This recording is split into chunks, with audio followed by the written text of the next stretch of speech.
The phone rang at exactly 9:37 p.m., and I almost didn't answer it.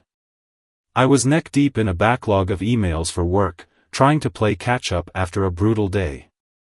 But something about the persistent buzz gnawed at me.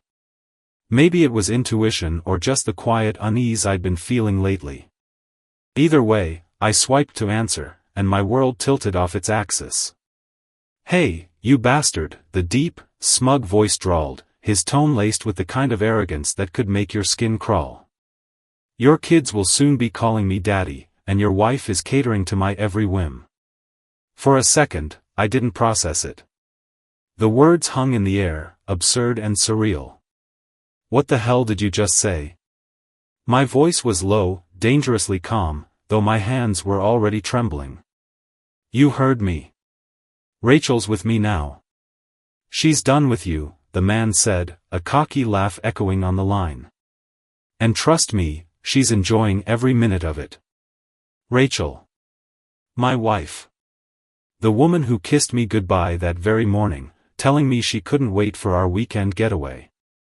The same woman who sent me a text not even an hour ago, saying she was stuck in a late meeting. I gripped the phone tighter, my knuckles white. Who the hell is this? "The guy who's giving her what you can't," he sneered. "But don't worry, I'll make a great stepdad."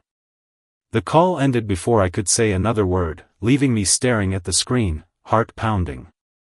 I redialed Rachel's number immediately. It went straight to voicemail. Again. And again. My mind raced, replaying every interaction from the past few weeks. The sudden late-night work obligations. The uptick in her wardrobe spending. The way she'd started guarding her phone like it contained state secrets. No. This couldn't be happening. Not us. For a moment, I sat there, frozen in disbelief. But then anger surged, hot and consuming, pushing me into action. I grabbed my keys and headed out the door, leaving behind the comforting familiarity of the home we'd built together. My destination?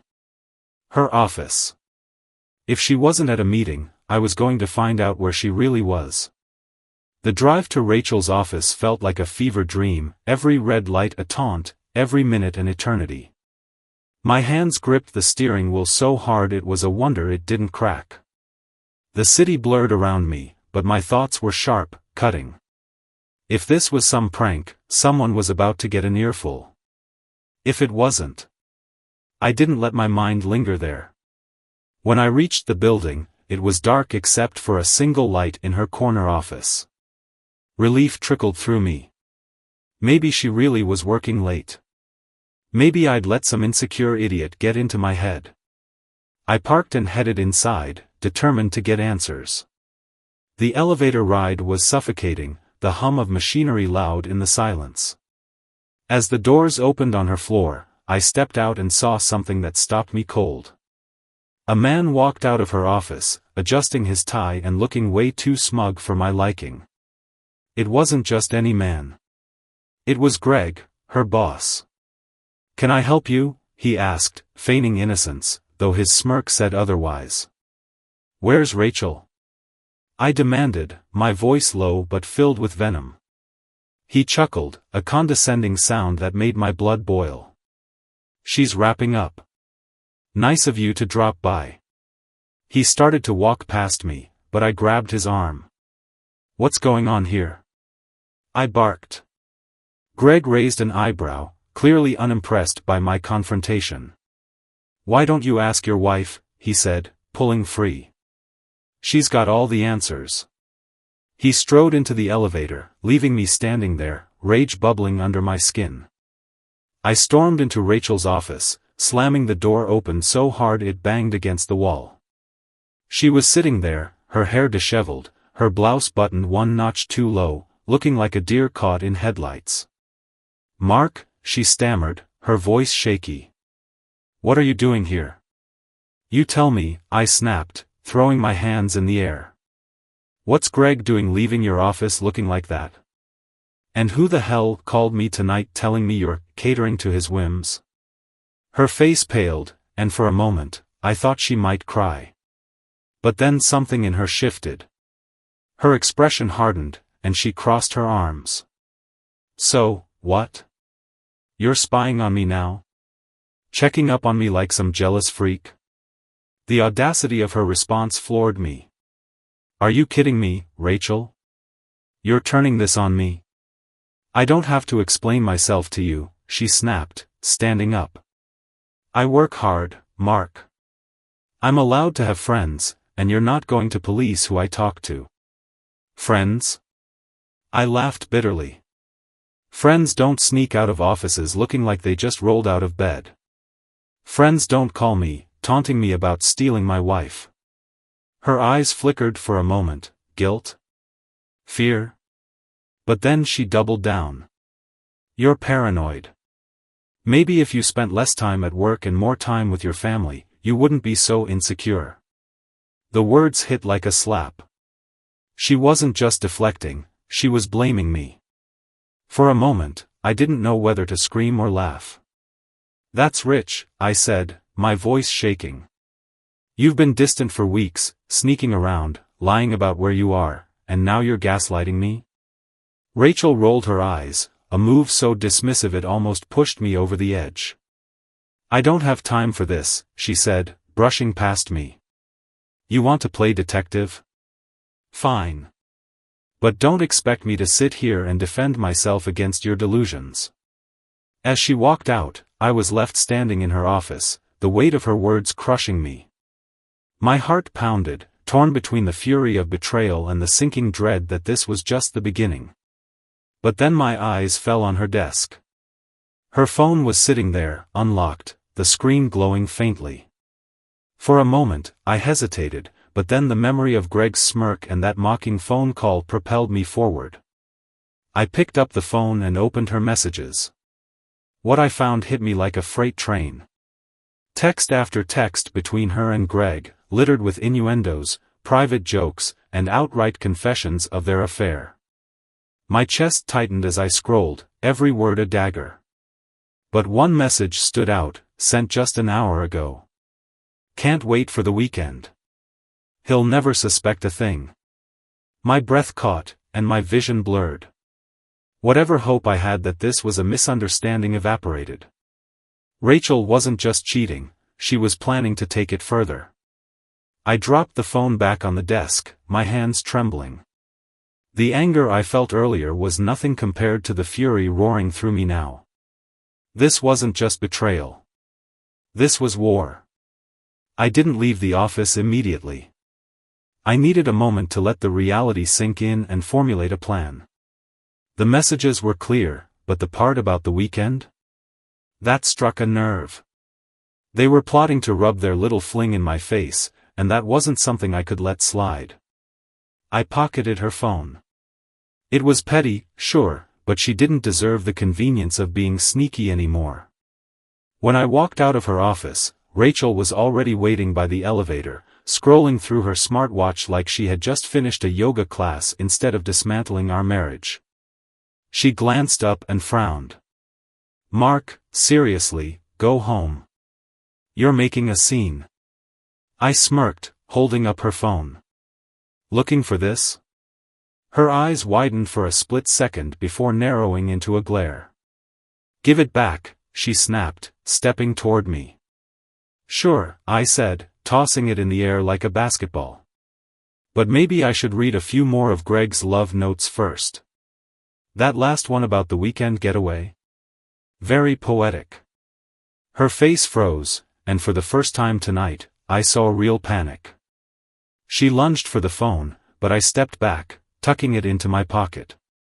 Don't bother, I said coldly. I already read enough. Rachel's demeanor shifted in an instant, from panic to furious. You're unbelievable, she hissed. You go through my stuff and then act like I'm the bad guy? Because you are. I shot back. You've been lying to me, sneaking around, sleeping with your boss. And now you're mad because I caught you? Her lips curled into a bitter smile. You're pathetic, Mark. You've been so checked out of this marriage, you didn't even notice I was unhappy. What did you think was going to happen? I stared at her, stunned by the venom in her words. So this is my fault? You think that justifies cheating? I don't need to justify anything, she snapped. You weren't there for me, so I found someone who was. End of story. Her words hit like a gut punch, but I refused to let her see how much it hurt. You could have talked to me, Rachel. You could have tried to fix things. But instead, you chose to destroy our family. She scoffed, rolling her eyes. Spare me the self-righteous speech. We both know this marriage has been dead for years. That did it. My vision went red. You think I'm going to let you walk away from this without consequences? I growled. Think again. She laughed, a cold, mocking sound that cut deeper than anything else. What are you going to do, Mark? Cry about it? Face it, you've already lost. Her words echoed in my mind as she turned and walked away, her heels clicking against the tiled floor.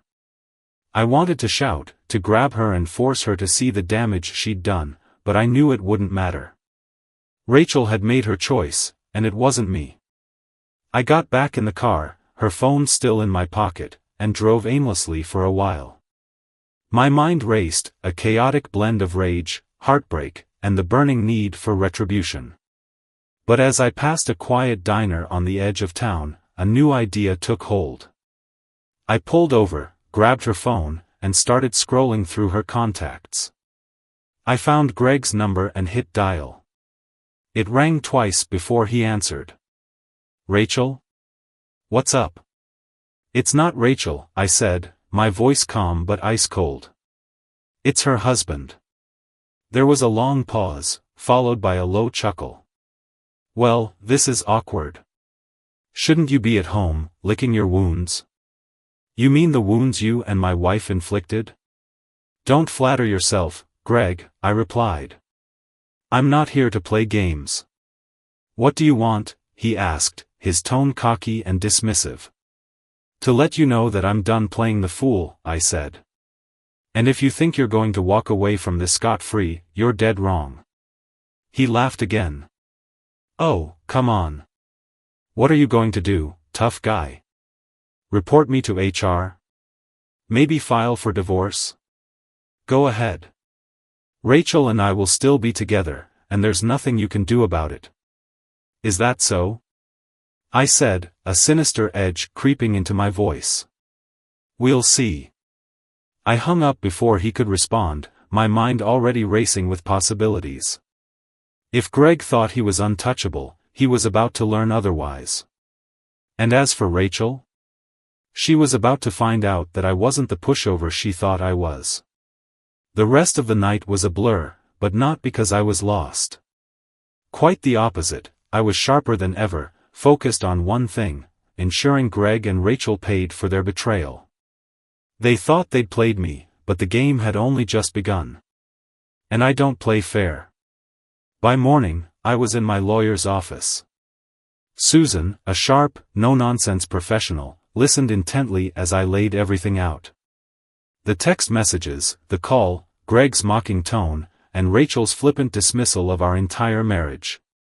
When I was done, she leaned back in her chair, her fingers steepled. Well, Mark, she said, her voice cool and calculating. You've got enough here to blow up both their lives. The question is, how far are you willing to go? All the way, I said without hesitation. I want Greg to regret ever meeting Rachel. And I want her to feel every ounce of the humiliation she's put me through. Susan smiled, a cold, predatory smile that sent a chill down my spine. Good answer. Let's get to work. Step 1 was easy, documenting everything. Susan helped me gather every piece of evidence I had and file for divorce, ensuring Rachel's infidelity would be front and center. But that was just the beginning. The real fun started when I decided to use their arrogance against them. Through Rachel's phone, I discovered that their weekend getaway was set to happen at a luxury cabin upstate. The location was perfect, isolated enough for privacy but still within driving distance for a little surprise visit. I didn't plan to confront them directly. That would be too predictable. Instead, I made a few calls. One to Greg's wife, Lisa, yes, the bastard was married, and another to a private investigator I'd hired on Susan's recommendation. The investigator would document everything, ensuring there was no way Greg or Rachel could wriggle out of the consequences. But I didn't stop there. I sent an anonymous tip to Greg's company, detailing his inappropriate relationship with an employee and providing some of the more incriminating texts as proof. By the time they reached the cabin, Greg's career would be hanging by a thread. On Saturday morning, I parked my car a mile away from the cabin and hiked through the woods, staying hidden. From a safe distance, I watched as Rachel and Greg arrived, laughing and holding hands like giddy teenagers. The sight made my stomach churn, but I forced myself to stay focused. This wasn't about emotions anymore. It was about strategy. The private investigator was already in position, capturing every stolen kiss, every whispered promise. Meanwhile, Lisa was on her way, her car tearing up the gravel road like a bat out of hell. I almost felt sorry for Greg. Almost. When Lisa arrived, she didn't bother knocking. She stormed into the cabin, her voice ringing out loud enough for me to hear even from my hiding spot. "You cheating piece of trash," she screamed. "How dare you bring her here?" There was a flurry of movement inside, Rachel's panicked voice, Greg's stammering attempts to explain. I couldn't make out the words, but the chaos was delicious. I didn't stay to watch the fallout. The investigator had it all on video, and that was enough for me. By Monday morning, the dominoes were falling fast. Greg's wife filed for divorce, taking half his assets and full custody of their kids. His company suspended him pending an internal investigation, and rumors of the scandal spread like wildfire. Rachel, for her part, was called into HR and terminated for violating company policy. Apparently, Greg wasn't the first boss she'd connected with. As for me, I was busy putting the final touches on my own revenge. Using the evidence from the private investigator, I filed for full custody of our kids, citing Rachel's recklessness and infidelity. The court sided with me, granting her limited visitation rights. She was livid, of course, but there wasn't much she could do. She'd gambled and lost. A few weeks later, I got another call from the same unknown number as before. I almost didn't answer, but curiosity got the better of me. "Well played, Mark," Greg's voice came through, bitter and angry. "You really did a number on me." "I told you there'd be consequences," I said, leaning back in my chair. "You should have thought about that before messing with my wife." "Enjoy your little victory," he spat. "But don't think this is over." I laughed. "Oh, it's over for you, Greg. You just don't know it yet." The line went dead, and I couldn't help but smile. Greg might think he could bounce back, but he'd underestimated me once already. I wasn't the man who ignored the warning signs anymore. I was someone who fought back, and I wasn't afraid to get my hands dirty. Weeks passed, and while Greg was busy trying to salvage what little was left of his life, Rachel's world was unraveling faster than even I had anticipated. Fired from her job, shunned by her friends, and stripped of custody of our kids, she was left floundering. It wasn't long before the calls started. The first one came late on a Friday night. I was sitting in the living room, scrolling through Netflix, when her name lit up my screen.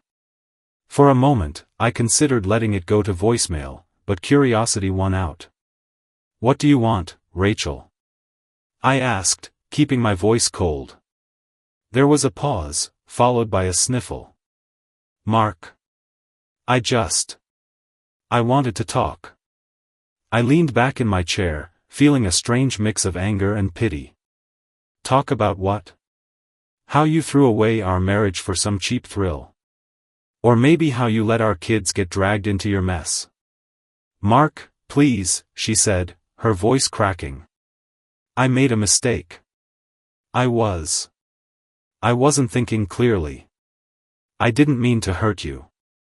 I laughed, the sound bitter. Didn't mean to hurt me? You didn't just hurt me, Rachel. You destroyed everything we built together.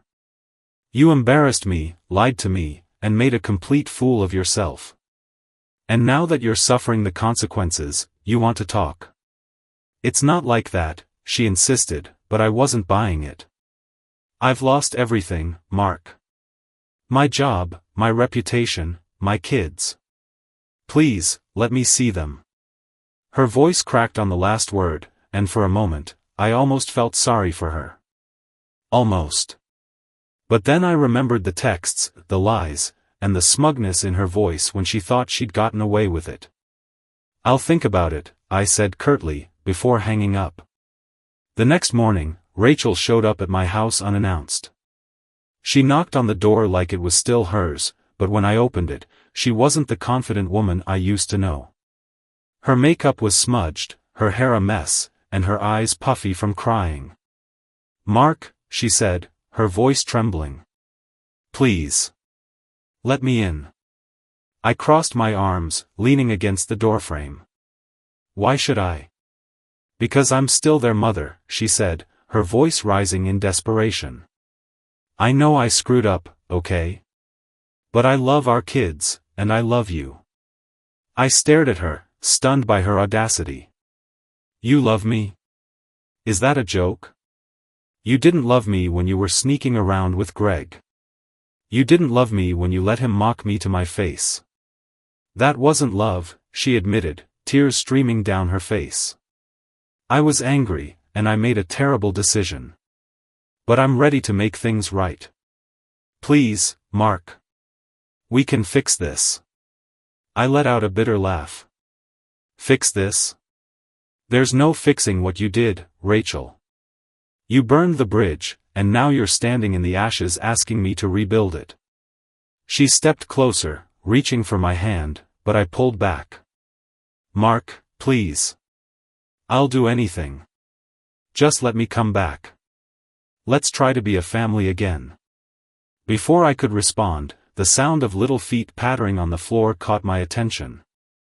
Our daughter, Ellie, appeared behind me, clutching her stuffed bunny. Daddy, who's that? Rachel's face crumpled, and she knelt down. Ellie, baby, it's Mommy. Ellie tilted her head, confused. Mommy? Why are you crying? My chest tightened at the sight, but I refused to let Rachel manipulate the situation. Ellie, go back inside. I'll be there in a minute. But Daddy. Now, Ellie, I said, my voice firm. She pouted but shuffled back into the house. When I turned back to Rachel, her expression was a mix of heartbreak and fury. You can't keep them away from me, Mark. I'm not keeping them away from you, I said. You did that to yourself. Just as Rachel opened her mouth to argue, another car pulled up to the curb. It was Greg's wife, Lisa. She stepped out, a firestorm of fury in her eyes, holding an envelope that looked ominously thick. Rachel, Lisa called out, striding toward us with purpose. I think we need to talk. Rachel turned to her, confusion flickering across her face. What are you doing here? Lisa smirked, waving the envelope. I thought you'd want to see this. It's a copy of the lawsuit I filed against your boyfriend for misuse of marital funds. Turns out he was spending our money on you. And guess what? That makes you liable. Rachel's face turned ghostly pale. Liable? What are you talking about? Oh, don't act dumb now, Lisa snapped. Greg was using company funds and our joint accounts to fund your little rendezvous. And since you benefited from it, you're just as guilty. My jaw dropped as I pieced it together. Rachel wasn't just humiliated, she was about to be financially ruined. You can't do this. Rachel shouted, her voice cracking. I didn't know. You knew enough, Lisa cut her off. And I'll make sure the court sees it that way. Rachel turned back to me, her desperation reaching new heights. Mark, you can't let her do this. Please, you have to help me. I stared at her, cold and unmoved. Help you? You mean like you helped me when you destroyed our marriage? Tears streamed down her face as she realized the gravity of her situation. For once, Rachel had no clever retort, no way to manipulate her way out of the mess she'd created. Good luck, I said, stepping back into the house and shutting the door in her face. After shutting the door on Rachel, I leaned against it, taking a deep breath. The chaos outside, the shouting, the accusations, Lisa's fiery wrath, it felt like the final chapter of a story I didn't want to be in anymore. I wasn't just moving on emotionally, I was ready to burn the bridge entirely. Later that evening, after the kids were asleep, I received a message from an unknown number. Given the whirlwind of recent events, I almost ignored it, but something compelled me to check. The message read, "Mark, I need to talk. I know this is random, but it's about Greg and Rachel. You deserve to know everything." Curiosity piqued, I replied cautiously, "Who is this?" The response came quickly. "A former employee of Greg's. Let's just say I know things Rachel didn't want you to find out. Meet me tomorrow at the coffee spot, 10 a.m. You'll thank me later." My instinct screamed trap, but I couldn't ignore the possibility that there was more to this story. I had to know what else Rachel had been hiding. The next morning, I arrived early, taking a seat in the corner. A woman walked in, her sharp features and confident stride catching my attention. She was in her late 30s, dressed professionally, and carrying a leather satchel. She scanned the room, spotted me, and approached.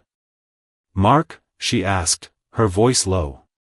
"That's me," I replied cautiously. "And you are?" "Call me Karen," she said, sitting down. "I used to work for Greg. Let's just say I left under difficult circumstances." I raised an eyebrow, intrigued but wary. "What does this have to do with Rachel?" Karen leaned in, her voice dropping. "Greg has a pattern. Rachel wasn't his first affair, and she won't be his last. But what's interesting is that she wasn't just his plaything, she helped him cover up some shady business dealings at the company. Embezzlement, fraud, you name it." I frowned, my mind racing. "Are you saying Rachel was involved?" Karen smirked. "Involved? She was his accomplice. I've got emails, financial records, and even recorded conversations to prove it. I've been sitting on this information, waiting for the right moment." "Why tell me now?" I asked, still skeptical. "Because Greg ruined my life," Karen said, her eyes flashing with anger. "And Rachel? She's no innocent victim. She knew exactly what she was doing. You have kids with her, Mark. You deserve to know what kind of person she really is." She slid a USB drive across the table. "Everything you need is on here. Use it however you see fit." That night, after the kids were in bed, I plugged the USB into my laptop. What I found was beyond anything I could have imagined. There were spreadsheets showing funds siphoned from company accounts, emails where Rachel and Greg discussed laundering money through fake invoices, and even voice recordings of Rachel bragging about beating the system. My stomach churned. Rachel wasn't just a cheater, she was a criminal. And she hadn't just betrayed me, she'd put our entire family at risk. I called Susan immediately. "You're not going to believe this," I said, summarizing what I'd found. Susan, ever the shark, didn't miss a beat. "We can use this, Mark. Not just in the divorce but to ensure she doesn't get away with any of it. If you're willing, we can turn this over to the authorities." The thought of Rachel in handcuffs sent a pang of guilt through me, but it was fleeting. She'd made her choices, and now she had to face the consequences. 2 weeks later, I got a call from Susan. "The authorities acted on the evidence," she said, her tone triumphant. "They raided Greg's house and the cabin where he and Rachel had been meeting. Rachel's name came up during the interrogation. Sure enough, that evening, I saw it on the news: local CEO and employee arrested for fraud and embezzlement. There was Rachel, being led away in handcuffs, her face pale and stricken. Greg looked worse, disheveled and defeated, his cocky smirk nowhere to be found. For the first time in months, I felt a strange sense of closure. They had tried to destroy me, but in the end, they destroyed themselves. With Rachel out of the picture, life became quieter, simpler. I focused on the kids, ensuring they felt loved and secured despite everything. Therapy sessions helped me process the anger and betrayal, but more importantly, they helped me let go.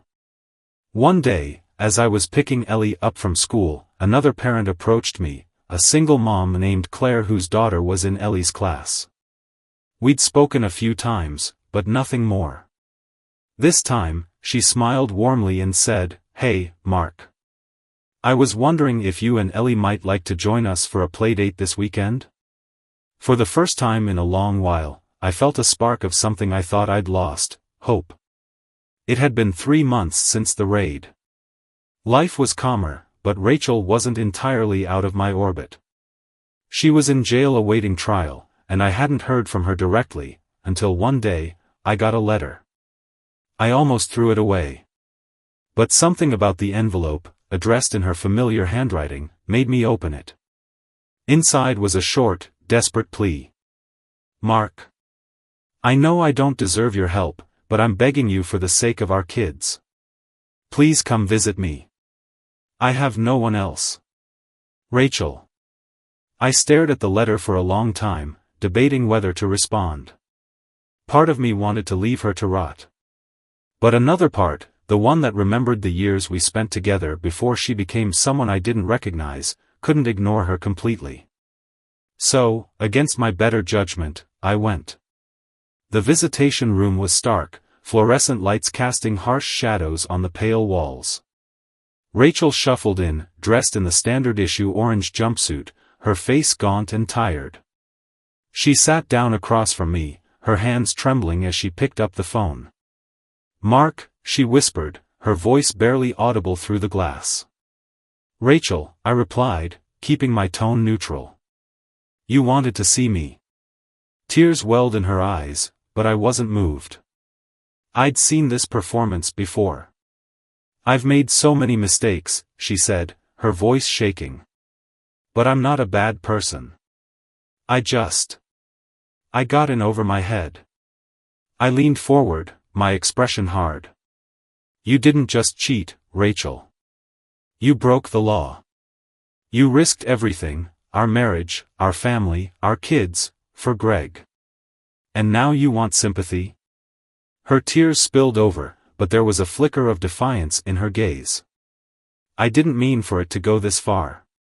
Greg, he manipulated me." I raised an eyebrow. "Manipulated you? Or did you just like the thrill of it?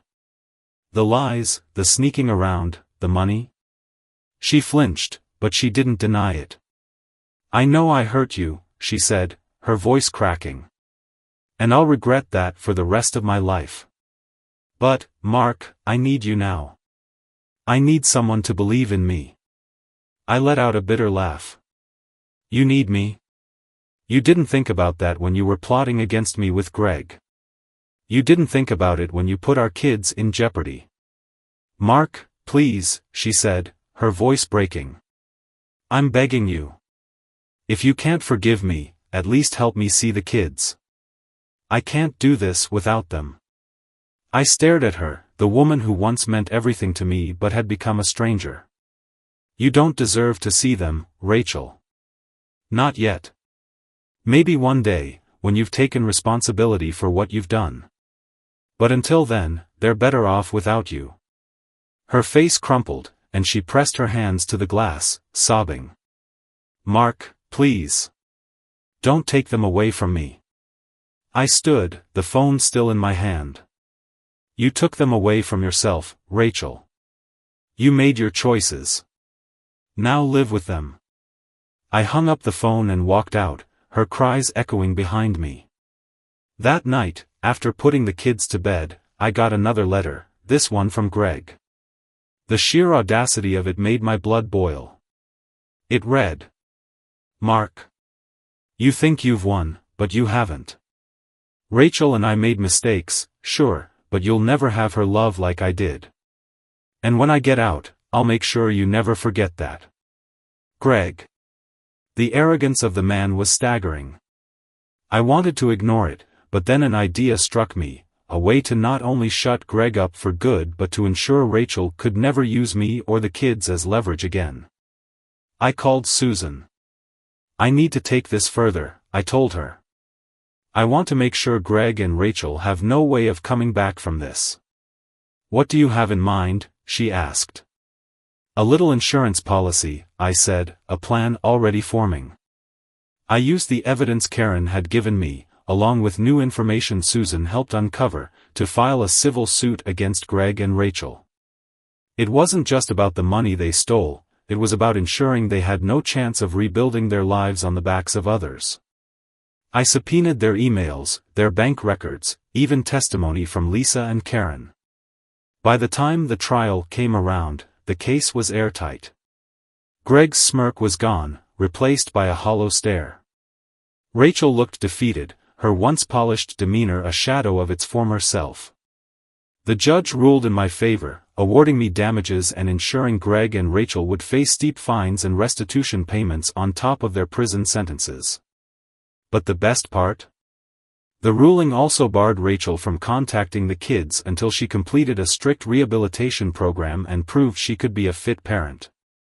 Months later, as life settled into a new normal, I found myself sitting on the back porch, watching Ellie and my son, Jake, play in the yard. Claire, the single mom I'd met, sat beside me, sipping a glass of wine. "You're quiet," she said, nudging me playfully. "Just thinking," I said, smiling. "About how far we've come." She nodded, her expression warm. "You deserve some peace, Mark. And so do those kids." As Ellie ran up to me, holding a drawing she'd made, I realized she was right. I'd fought through betrayal, heartbreak, and chaos, but I'd come out stronger. Rachel and Greg thought they'd ruined me, but in the end, they'd only set me free. Life had finally settled into something resembling normal. The kids were thriving in their routines, and I was finding peace in a life without Rachel's chaos. Claire and I were growing closer, her warmth and steadiness a stark contrast to the whirlwind of betrayal I'd endured. For the first time in years, I felt like I could breathe. But just as I began to think the storm had passed, a final, unexpected wave crashed into my life. It happened on an otherwise quiet Saturday morning. The kids were watching cartoons, and I was flipping pancakes in the kitchen when my phone buzzed with a notification from an unknown number. I hesitated but opened it anyway. The message read, "Mark. You think it's over, but it's not. You'll regret underestimating me. G. Greg." A cold chill ran down my spine. He was in prison, how could he be contacting me? And what did he mean by "not over"? Before I could process it, the doorbell rang. My instincts flared, and I ushered the kids into their rooms. "Stay here," I told them, trying to keep my voice calm. When I opened the door, 2 police officers stood on the porch, their expressions grim. "Mr. Bennett?" one of them asked. "Yes," I replied, my heart pounding. "We need to speak with you. It's about your ex-wife. Rachel was dead." The officers explained that she'd been found in her cell early that morning, the victim of an apparent suicide. But something about their tone suggested there was more to the story. "Is there something you're not telling me?" I asked, my voice steady despite the chaos in my mind. The younger officer hesitated, glancing at his partner. "There's a note," he said finally. "It was addressed to you." They handed me a sealed envelope. My hands shook as I opened it, revealing Rachel's familiar handwriting. The note read, "Mark. I don't expect forgiveness. I know I've ruined everything. But there's something you don't know, something I couldn't tell you before. Greg was using me, but not just for the affair. He was dangerous, Mark. He made me do things I didn't want to do, and when I tried to pull away, he threatened the kids. If anything happens to me, it won't be an accident. And if you're reading this, please, protect them. He won't stop until he gets what he wants. I'm sorry. For everything. Rachel. The room spun as I read her words. Rachel was many things, deceptive, manipulative, selfish, but this sounded different. It wasn't an excuse, it was a warning. I looked at the officers, who were waiting for my reaction. Do you believe this? I asked, holding up the note. We're investigating, the older officer said carefully. But Greg Johnson is known to have ties to some unsavory individuals. It's possible this goes deeper than we realized. I thought back to Greg's message that morning. It wasn't just a taunt, it was a threat. And if Rachel was right, my kids and I were still in danger. That night, I couldn't sleep. My mind raced with questions. What had Rachel gotten herself into? How deep did Greg's connections go? And most importantly, how could I protect my family? I called Susan the next morning, laying everything out. We need to dig deeper into Greg's background, I said. If he's got people on the outside, I need to know who they are. Susan didn't hesitate.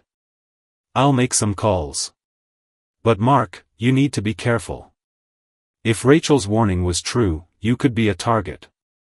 The warning proved all too real.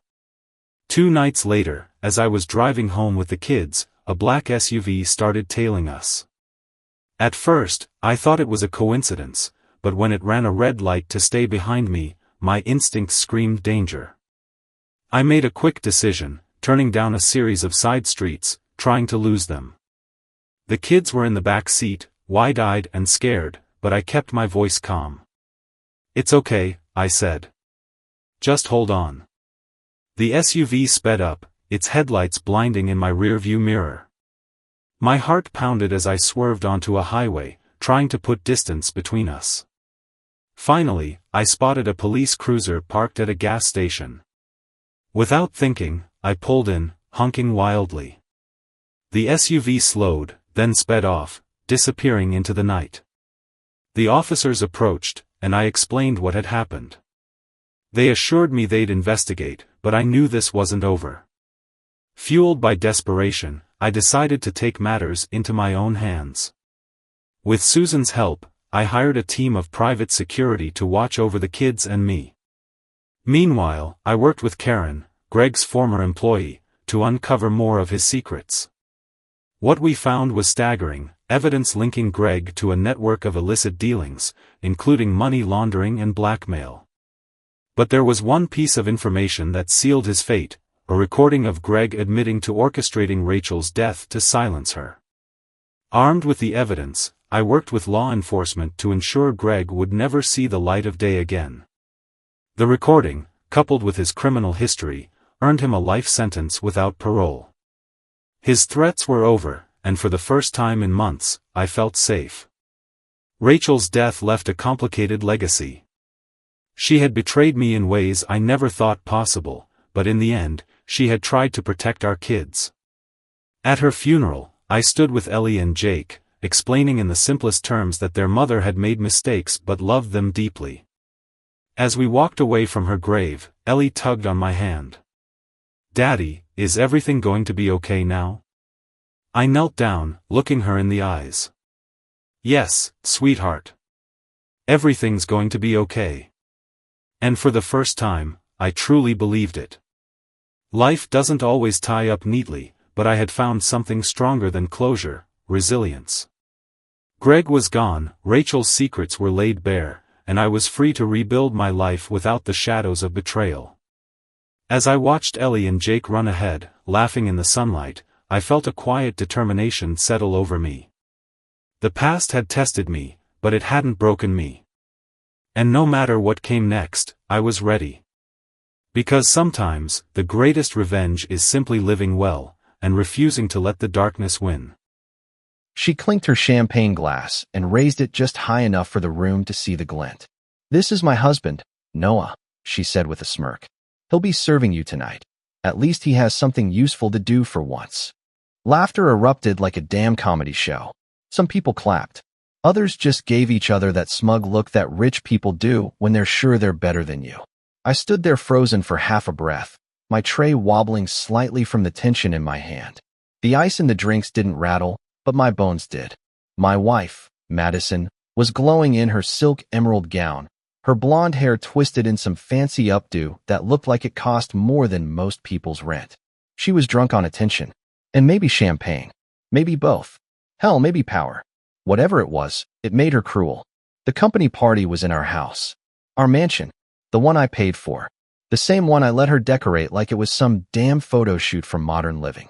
Now she paraded me like some pet. No, not even that. Like a joke. What they didn't know, what she didn't know, is that I was no damn waiter. I was the ghost that built this empire in silence. The CEO. The founder. The man behind the holding company that swallowed Madison's little boutique startup 2 years ago and wrapped it in enough shell corporations to keep me invisible. Madison used to brag about independence, how she was a self-made boss babe. But she never once asked how I could afford the mansion in Brentwood, or why I always had meetings overseas that didn't show up on Google. She didn't care. As long as I stayed out of her way and paid the bills, she was happy to treat me like an accessory in our own home. Tonight, she wanted to humiliate me, and I was going to let her, just long enough. While she strutted around introducing me to people as her helper, I watched the men she flirted with, especially that sleaze in the Navy suit. Bryce, VP of Marketing, always a little too close to her, always laughing too hard at her jokes. I knew what was going on. I'd seen the late-night texts when she left her phone in the bathroom. I'd watched the security footage when I was away on business. She thought I didn't know she was spreading her charm like cheap perfume across the office floors I technically owned. But tonight wasn't about her lies. Not yet. Halfway through the evening, her boss arrived, Mr. Grant Whitmore, a sharp-dressed bulldog of a man with eyes like a hawk. Everyone rushed to greet him. Madison, of course, sauntered over like she owned the building. "And who's this?" he asked, nodding toward me. Madison turned to him, still laughing from some pathetic joke. "Oh, that's my husband," she purred. "He's helping out tonight. He's between things." Grant tilted his head, then stared at me a second longer than usual. Then he took a step forward. "Noah, King," he said slowly, squinting. "Wait, that's you, isn't it?" The room started shifting. People slowed their chatter. Heads began turning. Madison blinked. "What are you talking about?" Grant broke into a grin. "You didn't tell me your husband was our CEO, the guy who owns Whitmore Holdings? The silent backer?" Her champagne glass slipped from her fingers. It hit the floor and shattered like a gunshot. She looked at me like I'd just pulled off a mask. "You what?" she whispered. I took off the apron, folded it neatly, handed it to a real server, then turned to face her, calm as a loaded revolver. "Oh," I said with a polite smile. "Didn't I mention? I like staying under the radar. Helps me see people's true colors." And just like that, the room wasn't laughing anymore. She wasn't glowing anymore either. Just pale. Exposed. And that was just the beginning. Madison didn't speak. Her lips parted like she wanted to say something clever, some kind of recovery line, but nothing came out. Her eyes darted to Bryce, then back to me, then to Grant, who still stood there smiling like he'd just witnessed the world's greatest reveal. The kind you don't forget. She took a step back. I stepped forward. "You know," I said casually, brushing a crumb off my sleeve. "It's funny how people treat you when they think you're beneath them. I've been to 6 of your parties, Mads. 6. And in every single one, you made damn sure no one took me seriously. You needed to be the star, right? You needed your trophy business and your obedient, underachieving husband. Someone who'd never outshine you." Grant chuckled under his breath. A few people shifted awkwardly. I could hear someone whisper, "Holy crap, she had no idea." And that's when Bryce tried to slide away through the crowd like he wasn't soaked in guilt. But not fast enough. "Bryce," I said sharp. He froze mid-step. "Why don't you stick around? You've been so close to my wife lately. You might as well be family." Now Bryce looked like he swallowed his tie. Madison tried to interject. "Noah, don't make a scene." I turned to her slowly. "A scene? Madison, you invited the damn orchestra." I saw her jaw tense, like she was about to lash out, but I beat her to it. You want a scene? Okay, let's start with last Tuesday. You said you were going to a spa retreat. Except I tracked your car to a cabin in Big Bear. You forgot I own the company that tracks luxury rentals, didn't you? Her eyes widened. And then there's the hotel key you left in your coat pocket. You know, the one from 3 weeks ago? Bryce signed the guest register. Dumb move, champ. Bryce looked like he might vomit. Madison's mask cracked. So you've been spying on me? I laughed. Spying? No. Observing. Quietly. Carefully. The way a CEO observes a failing investment. Her pride tried one last breath. You're overreacting. We were just talking. Sure, I cut in. Like you were just talking when I saw him zip up in the cabin footage? Someone gasped. It was over. The illusion. The image she'd crafted of herself. Powerful, untouchable, desired. It shattered like her stupid glass of champagne. I looked at Grant. I apologize for the distraction, sir. I just wanted to enjoy one last event before I submit my divorce papers. Don't worry. She'll still get her severance. Grant nodded slowly. I admire your patience, Noah. Hell of a move. Madison looked around the room like she was drowning and no one was reaching out. Not one of her fake friends moved. Not even her assistant. I stepped closer and said just loud enough for her to hear. You call me a poor waiter. But let me remind you, I own everything you touch. The house, the company, the account you used to buy your shoes, the car you loaned your mom. Tears welled up, but I didn't care. She wasn't crying for me. She was crying because she lost the power. As I turned to leave, Bryce finally spoke up. Look, man, I didn't know. Save it, I said. If you're lucky, the HR department won't have your exit papers printed before Monday. I walked out. Calm. Controlled. Just the way I came in. But inside, I was a storm. Not of anger anymore. That had passed. This was something colder. Sharper. I didn't look back. She never deserved a second glance. I sat in the back seat of the car as it pulled away from the mansion, my mansion. The driver didn't say a word. He knew. Everyone knew by now. And I didn't need to talk. My silence was louder than her mockery had ever been. The city lights blurred past the window, but my mind was sharper than it had been in months. Maybe years. I replayed every moment. Not just tonight, but the last 2 years. All the subtle insults disguised as jokes. The empty compliments. The nights she came home tired, and smelling like a cologne I didn't wear. The business trips she took that were too last minute for me to join. The way she started dressing differently. The way she started looking at me differently. Like I was just in the way. Madison had always loved image. And I was supposed to be part of hers. The background. The support beam. But I was never supposed to shine. Never supposed to take control. That was her game. Her illusion. And she played it well, until she forgot one thing. I built illusions for a living. She just decorated them. My phone buzzed. A message from her. Of course. Noah, please. We need to talk. Delete. Another one. I didn't mean any of that. I was just drunk and trying to be funny. Lie.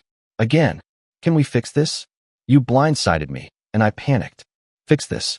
The woman who laughed at me in front of 100 people now wanted to fix it. Like it was a scratch on her car, not a crack in her entire character. I tossed the phone on the seat and stared ahead. She was panicking because I didn't yell. I didn't scream. I didn't throw a drink in her face or storm out in some dramatic explosion. No, I let the truth do the talking. That's what always scared her. Silence. Control. Me being cold. When I got to the penthouse downtown, the doorman opened the glass doors like he'd been expecting me. Because he had. I bought this place 6 months ago. Quietly. In cash. Furnished it in secret. Set up utilities under a holding name. Madison thought I was in Europe on business last month. I was here, planning my exit. Watching everything unravel from the comfort of my leather chair and a security screen. I walked in, poured myself a drink. One that I wasn't handing to anyone else. And finally let out the breath I'd been holding since she dropped that glass. That moment, right there, was the click. The shift. She wasn't mine anymore. The woman I married died the moment she chose her ego over respect. The rest was just pretending. But now, the pretending was done. Another message. I can't sleep. Are you really going to leave me like this? No reply. Let her not sleep.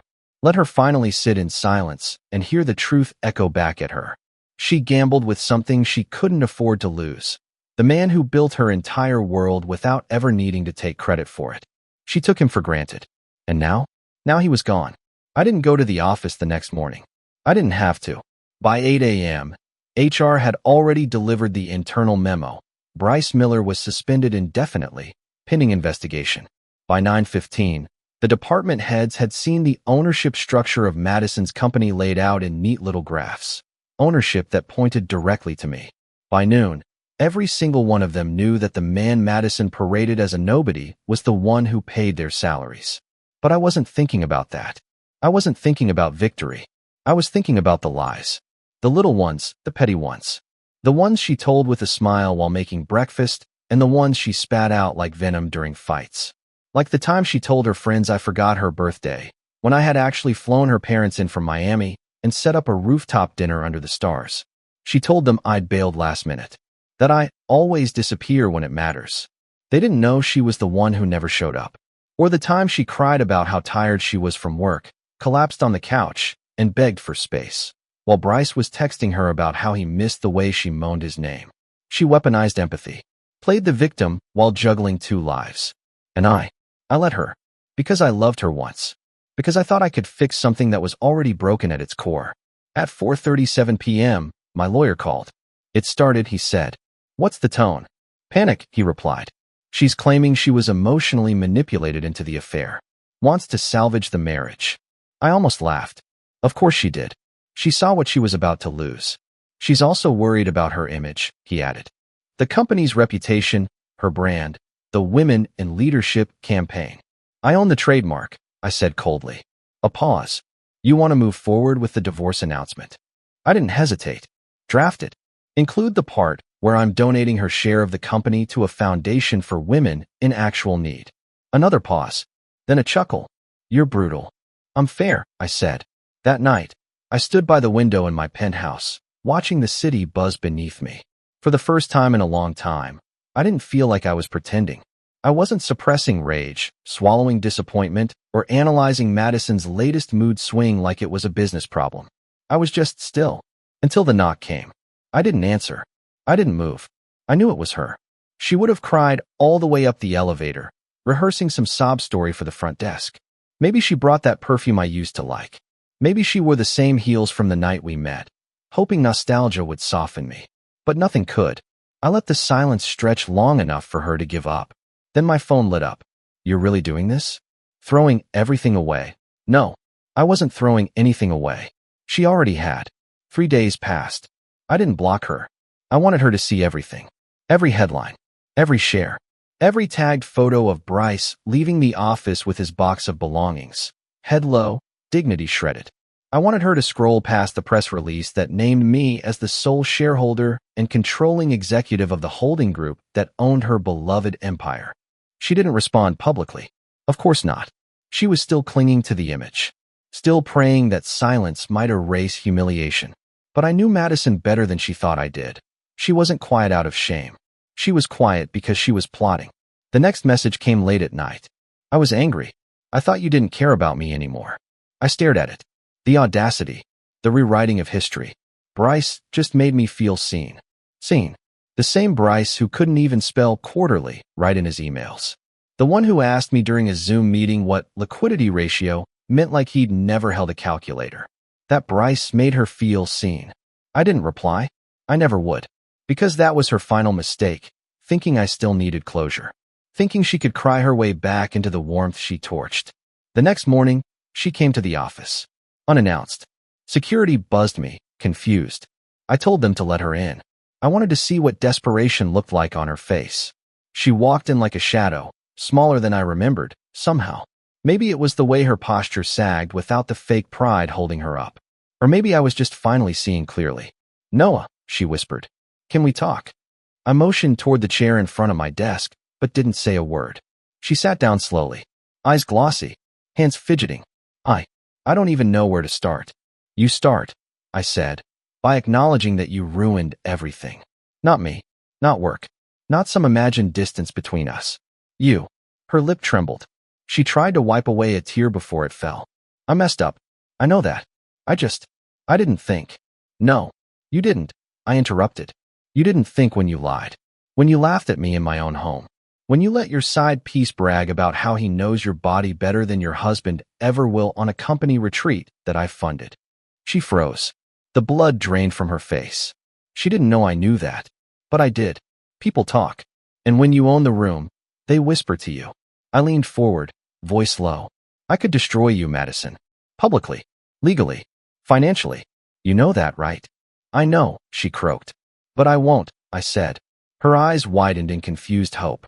Because you're not worth the effort anymore. And that, somehow, hit her harder than any threat ever could. She stood up, shaking, and walked out. No more tears. No more pleas. Just silence. And this time, I let her go. Not because I was done being angry, but because I was finally free. I didn't watch her leave. I kept my eyes on the window behind her, the skyline beyond the glass. Letting her walk out without a word was the most powerful sentence I'd ever spoken. There was no need to slam the door on her. Life was already doing that for me. The next week, I met with my legal team. Madison's attorney had sent a proposal. A pathetic one. She wanted to keep her personal assets, which apparently included a Bentley I bought, the condo in Aspen I never liked, and 40% of a company I legally owned in full. My lawyer looked up from the papers. You want to make this ugly? No, I said. I want to make it permanent. We drew up our own offer. Generous by court standards. Cold by emotional ones. No assets, no buyouts, no leverage. She could keep the shoes, the jewelry, and the fake art she thought made her look cultured. The house. Gone. The company. Gone. The lifestyle. Canceled. When the proposal reached her, she didn't respond for 3 days. Then came the predictable move, a handwritten letter. On lavender stationery. A desperate Hail Mary of nostalgia. Do you remember our first apartment? The broken sink, the tiny kitchen, how we used to sit on the floor with takeout containers. We were happy, Noah. Before all the noise, before the money. You held me like I was your whole world. I miss that. I miss us. Can't we go back? Start again. The answer lived in the silence that followed. That girl, the one from the tiny kitchen, she didn't exist anymore. She'd been replaced by a woman who let another man unzip her in a cabin while I built her a future. The only thing she missed now was the power I gave her. I didn't reply. Instead, I booked a flight. Someplace quiet. Ocean view. No cameras. No boardrooms. No betrayal in stilettos. As the plane cut through the clouds, I leaned back in my seat and stared at the sky. I wasn't angry anymore. I wasn't grieving. I was aware of what I tolerated, of how easy it is to mistake arrogance for confidence, of how love, when one-sided, isn't love at all, it's charity. And I was done giving handouts to someone who spit in my face and laughed while doing it. She'd learn, not because I'd teach her, but because life has a habit of showing mirrors to people who hide behind masks for too long. Me? I had nothing left to prove. I'd already won. 2 months later, her name popped up again, on a blog. One of those glossy lifestyle sites that used to praise her for being a self-made mogul with enviable taste in marble countertops. This time, though, the tone had shifted. Inside the fall of a fashion queen, divorce, scandal, and the CEO she never saw coming. She must have thought going public would salvage something. Maybe her dignity, maybe sympathy. The article painted her as a misunderstood wife, betrayed by a secretive husband with controlling tendencies. She claimed I blindsided her, that I'd manipulated her, that I set her up to fail. I read the entire thing with a glass of scotch in my hand and a slight smile on my face. Not because it hurt, but because it didn't. Because the woman in that article wasn't talking about me. She was describing a fantasy villain she invented so she wouldn't have to face the truth in the mirror. She could lie to the press, but she couldn't lie to herself at 3 a.m. when she rolled over to an empty bed and checked her phone to find nothing from me. That silence was her new reality, and I knew it echoed louder than anything I could ever say. What she didn't know was that I'd already moved on, not to another woman, not to some rebound fling like she probably expected. I moved on to peace, to mornings without suspicion, nights without resentment, a life without the constant need to tiptoe around someone else's insecurities disguised as ambition. I bought a vineyard in Sonoma, quiet, secluded, a place with soil, not marble, real roots instead of polished illusions. I'd always wanted to learn winemaking. Madison thought it was a waste of time, a rich man's hobby. But she was wrong, as usual. It wasn't about wine. It was about building something I could feel with my hands. Something honest. One day, as I walked through the vines, barefoot and muddy, my phone buzzed again. Her name. Still not deleted. Maybe I kept it as a reminder of what I'd survived. Just saw the article. I know you probably hate me. I get it now. Everything. I wish I could take it back. She still didn't get it. It wasn't about hate. I didn't hate her. I forgot her. And that's worse. I locked the screen, slipped the phone into my pocket, and kept walking through the vineyard, the wind carrying away everything I didn't need anymore, including her. She used to call me invisible. Now she was the one fading. A year later, I stood at the edge of the vineyard, watching the sun melt into the hills. The first batch of my wine, King's Edge, was bottled that morning. I didn't throw a party. No press, no influencers, no clinking glasses in a rented ballroom. Just a quiet celebration with a few real people. Friends who knew my story, not just the headlines. People who didn't care about titles, or money, or what brand of watch I wore. That evening, a couple visiting from out of state asked me if I was the owner. I nodded. The woman smiled and said, "Your wife must be proud." I just smiled back. "She used to be," I said. But she was proud of the wrong man. They laughed politely, not knowing the weight behind those words. And that was fine. My story wasn't for everyone. It wasn't a tragedy, and it sure as hell wasn't a fairy tale. It was a lesson. A brutal, necessary one. You can give someone the world, but if they were only ever looking for a throne, they'll never see its value. They'll sit on it, sure, but they won't build with you. They won't bleed with you. They'll just wait for the moment they think they can do better. And when that moment comes, let them go. Let them fall in love with someone else's spotlight. Let them forget the man who built the stage. Because eventually, the lights will fade, and all they'll be left with is the reflection of what they destroyed. Me? I found freedom in the wreckage. And if you're reading this, if you're the man who's still trying to fix what she keeps breaking, stop. Let her bury herself in her own lies. Let her chase admiration from men who only want one thing. Let her post quotes about loyalty while texting someone else under the table. Then walk away. Quietly. With purpose. With grace. Because revenge isn't always loud. Sometimes it's just becoming everything she said you couldn't be without her. And when the silence finally settles, when the dust clears, and she's staring at the ruins she called a life, she'll remember you, and you'll be too far gone to care. The phone rang at 2:13 a.m. Not a buzz. Not a vibration. A full volume ring. I shot up from the couch, the TV still murmuring in the background. My heart dropped into my stomach when I saw St. Vincent ER on the caller ID. My palms were already sweating before I answered. "Mr. Carter? This is Dr. Patel from St. Vincent's. Your son, Tyler, he's here. There was an accident. He's in critical condition. You need to come right away." I barely remember grabbing my keys or how I drove. It was a blur of red lights and silent prayers.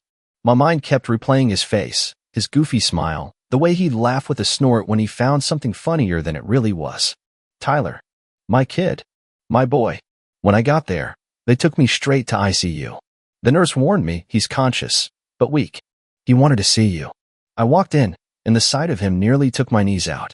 Bandaged head. IVs everywhere. Machines beeped in slow, deliberate rhythm. "Dad," he croaked, barely audible. "I'm here, buddy. I'm here." He reached for my hand and pulled me closer. Then he whispered something that didn't make sense at first. Something I had to lean in again to really hear. "I came home earlier, caught Mom, with some guy. They were talking about getting rid of you." My chest tightened. "What?" I tried to record it. They saw me. Tried to grab my phone. I ran. Then the car. It hit me like a truck. Not just the affair, but the idea that Alyssa might have actually planned something. That they were talking about getting rid of me. He passed out a few seconds later. Alarms beeped. Nurses rushed in. I stepped back, stunned, my whole world twisting into something unrecognizable. Alyssa. My wife. The woman I built a life with. The woman who said forever in front of everyone we knew. She had someone in my house? While our son could walk in at any moment? And getting rid of me? What the F*** did that even mean? The fury didn't come right away. First came numbness. A slow burn of disbelief crawling under my skin like acid. I walked out of that hospital with shaking hands and a calm face. But inside, I was already rewinding every damn moment of the past few months. The cold shoulder. The fake laughs. The girl trips with no photos. The sudden love for gym leggings and phone screens turned downward. Her voice saying, "You're paranoid," when I asked who she was texting at 11 p.m. I wasn't paranoid. I was being played, and my son nearly died because of it. You ever feel like your brain just switches modes? Like something inside you flips, and suddenly you're not the same man you were the day before?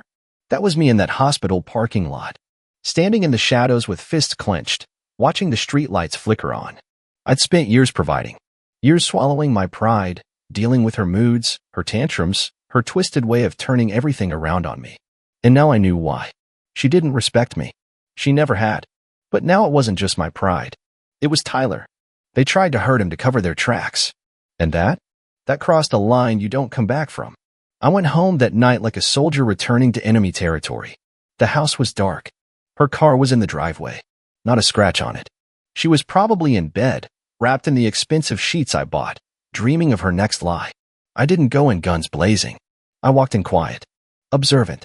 Shoes in the hallway, hers, and a pair of men's sneakers I didn't recognize. My heart beat slow, cold. Voices upstairs. I moved step by step like a shadow, listening.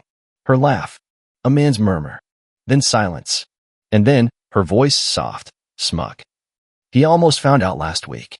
We need to finish this before he becomes a problem. Finish this. I stood there, frozen, staring up at the dark staircase. I couldn't see their faces, but I didn't need to. I knew every corner of her twisted little mind. And now I knew one more thing. She didn't just betray me. She tried to erase me.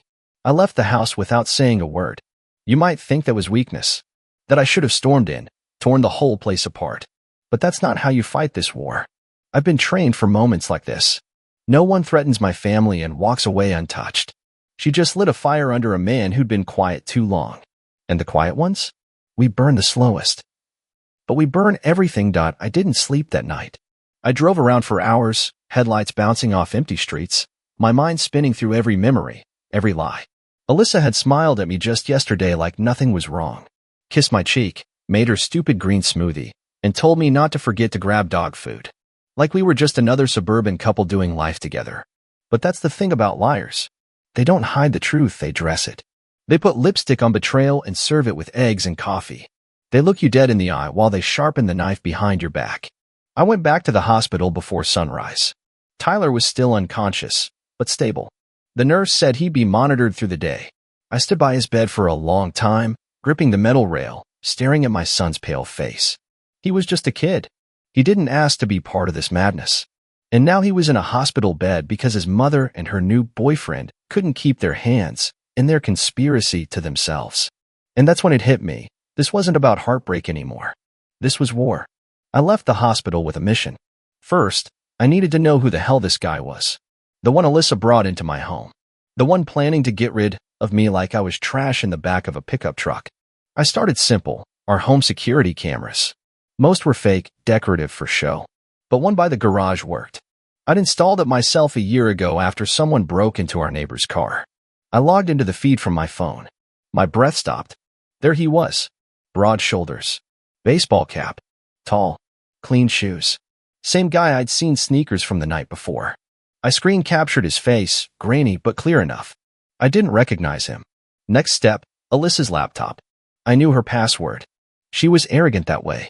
Same code for everything. Tyler's birthday. Funny how she used our son's life to cover up her lies. Email. Text sync. Messenger. She was careless. There were dozens of messages. He's clueless. You make me feel alive again. Let's go away after. We just have to be patient. He'll be out of the picture soon. That line. Again. Out of the picture. She said it like I was a painting on a wall she could just take down and burn. I kept reading. The guy's name was Derek. Apparently a personal trainer she met at her gym. Classic. She always had a thing for attention. Tight abs, tattoos, whispering fake fantasies between protein shakes. What twisted me the most was how often she mocked me. Nick still thinks I'm into him. Bless his boring little heart. I swear he folds laundry like it's his job. Useless except for paying bills. She was laughing at me.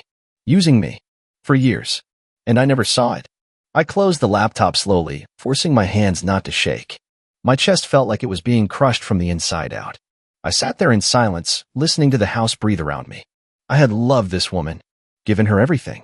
But to her, I was a placeholder. A sponsor. A fool.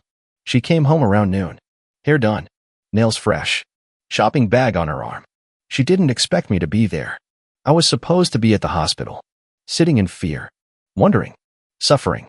I didn't say a word when she walked in. Just watched. She blinked once. Then smiled. Like she hadn't just set fire to our entire life. Oh hey, babe. How's Tyler? That smile. It was a weapon. And that's when I knew. She still thought she was in control. She thought I'd never do what she feared most. Wake the hell up. Better than you're going to be, I said, quietly. She tilted her head. What's that supposed to mean? But I didn't answer. I just smiled back, colder than she ever thought I could. Alyssa leaned against the kitchen island like she owned the world, one perfectly manicured hand holding an iced coffee. Her fake smile was still painted across her lips, but I saw it now, the cracks beneath the gloss. She was trying to read me. I could tell. I wasn't playing the part anymore. Not the soft husband. Not the provider with the blindfold on. I stood still, arms crossed, watching her like a stranger I just met at a crime scene. Because that's what she was now. A criminal who happened to know my favorite songs. She set the coffee down, tilting her head, eyes narrowing slightly. Nick, what's going on? You look like someone ran over your puppy. She expected a joke. Some pitiful comment to break the tension. I gave her silence. Seriously, babe. Is Tyler okay or not? Don't call me that, I said. Her eyebrows lifted. What? Don't. Call. Me. Babe. My voice didn't rise. It was flat, calm, scarier than yelling. She scoffed and tossed her purse on the counter. Okay, what the hell is wrong with you? I know, Alyssa. She blinked. Know what? I held up my phone. The screenshot of Derek's face lit up the screen. Your boyfriend. Your gym buddy. The one who wore those red sneakers. The guy who thinks I'm disposable. She stared for a second too long. That half second when a liar processes what version of the truth to sell. Then the act began. Oh my God, you've completely lost it. No, I finally found it. She moved closer, putting on her soft voice. Nick, listen. You've been under a lot of stress lately with work and now Tyler. I don't know what you think you saw, but this. You think I'm stupid? I cut her off. He was in my house. With you. Talking about getting rid of me. My son heard it. Your son. Her eyes flickered. She wasn't ready for that. Tyler. He came home early. Heard everything. Tried to record it. You and your little boy toy caught him. He crashed running from you. Her face drained of color. For a moment, I saw the real Alyssa. No makeup. No filters. Just fear. Then she snapped back. He's confused. You know how dramatic he can be. You're going to believe the words of a traumatized kid over your own wife. I laughed. Actually laughed. Don't you dare bring drama into this. This isn't one of your Instagram stories. This is our life, Alyssa. And you turned it into a trash fire. She rolled her eyes, and just like that, the real her returned. God, you are so dramatic. You think this is all about you? Maybe if you hadn't turned into such a pathetic little robot, I wouldn't have needed someone else. There it was. The venom. I took a step back, almost in awe. Wow, you really don't get it, do you? Oh, I get it. You're hurt. Boo-hoo. Maybe now you'll stop acting like your presence is some grand gift to this house. I stared at her, stunned by how easily she flipped the script. I gave you everything, I said, the words heavy. This home. The cars. The vacations. I paid for your mother's surgery. I let you quit your job when you said you wanted to find yourself. And you repay me by dragging some low-rent trainer into my house and plotting to wipe me out like a checkmark on a to-do list? She didn't answer. Just stared. Her jaw tightened. You think this is over? I asked, voice low. No, Nick, she snapped. It's just getting started. She grabbed her keys and marched to the door like a queen storming out of her kingdom. But before she left, she turned and dropped her final poison. Oh, and by the way, Derek's not just stronger than you. He's better than you. In every way. She slammed the door. And I stood there. Not broken. Not angry. Just aware. She didn't love me. She never had.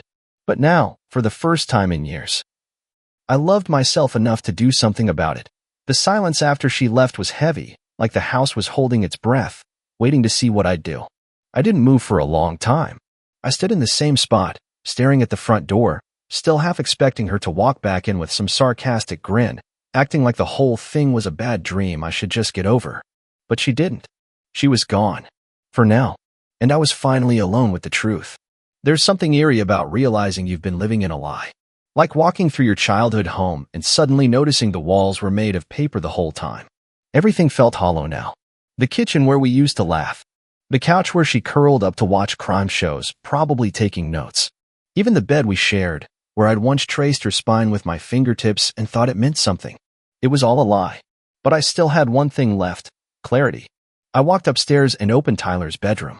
His posters were crooked, his gaming headset tossed carelessly on the chair. But what got me was the phone, his cracked phone on the nightstand.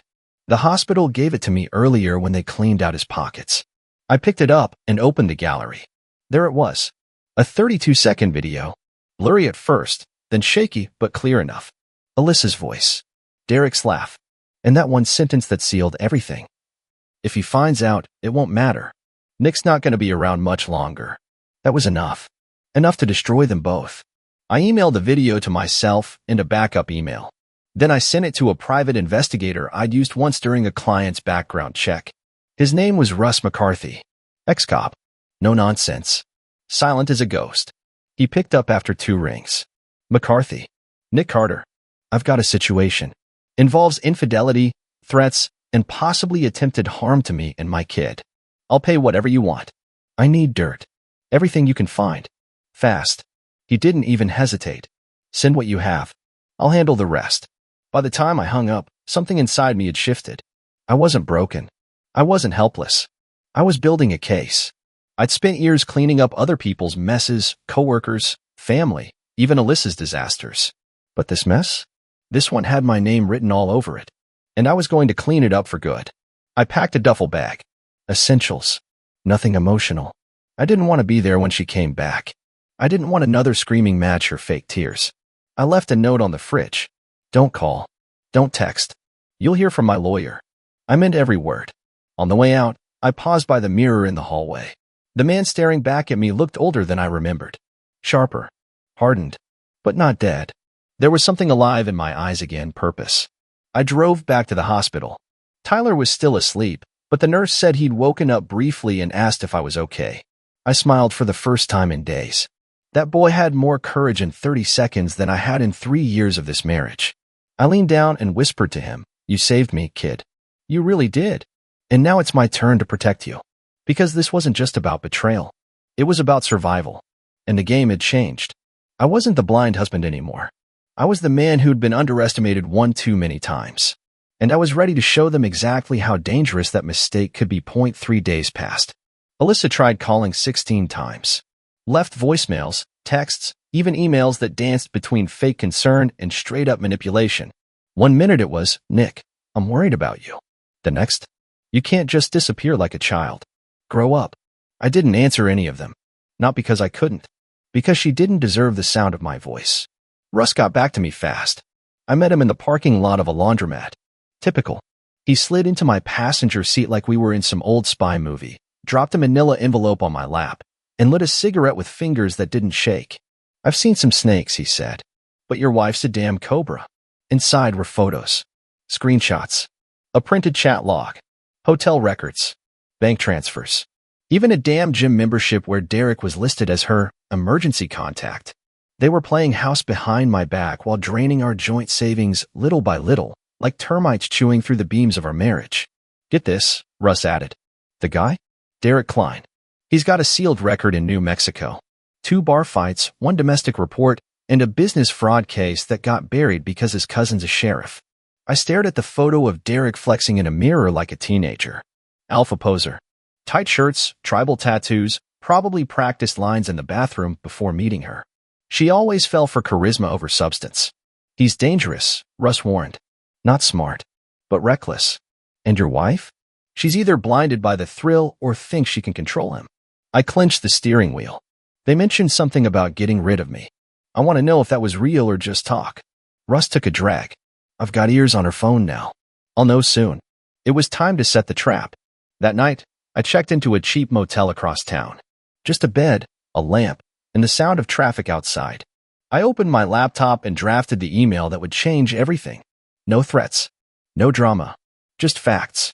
I attached the video Tyler recorded, the chat logs, screenshots, and a final message. To Alyssa Klein. I see you now. Every lie. Every betrayal. You walked into this with lipstick and charm, but you're walking out with a spotlight on every filthy secret you tried to hide. I'm not scared of you. Or him. And soon, the courts won't be either. Enjoy the show. I didn't send it yet. I scheduled it for the moment she'd least expect it. Friday, 7:45 a.m. Right as she'd be walking into her spin class. Right as her little world of ego and curated selfies would come crashing down around her. But before that, I wanted a face-to-face. One last card to play. I made an appointment with a divorce lawyer first thing in the morning. A woman named Dana Graves. Sharp eyes, firm handshake, no patience for drama. You have everything you need, she said, flipping through the file. Video evidence, financial misappropriation, threats, adultery. She's not just losing this case. She's going to choke on it. I almost smiled. Let her come after you, Dana added. Let her throw her tantrums. But don't blink. Don't respond. The quieter you stay, the louder her desperation gets. That night, I parked outside the house. Lights were on. Derek's car was in the driveway. They were comfortable. Good. I texted her once. We talk tomorrow. Noon. Neutral place. Come alone. Her reply came fast. You better not do anything stupid. Too late, sweetheart. You already did. Noon. Saturday.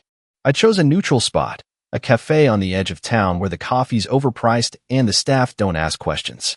Big windows. No corners to hide in. Cameras everywhere. And more importantly, no Derek. She showed up 5 minutes late, dressed like she was attending a brunch photo shoot. Oversized sunglasses, high ponytail, tight white blouse with buttons straining for mercy. But her smile? That was the most artificial thing on her. I didn't stand when she arrived. She slid into the seat across from me and didn't even look ashamed. She acted like this was a casual meetup between old friends. Nick, she purred, removing her sunglasses. So nice of you to crawl out of your little bunker.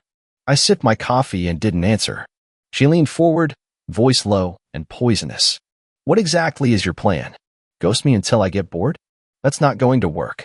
I pulled out a small black folder and placed it between us. Quietly, firmly. Her eyes narrowed. She opened it. The screenshots.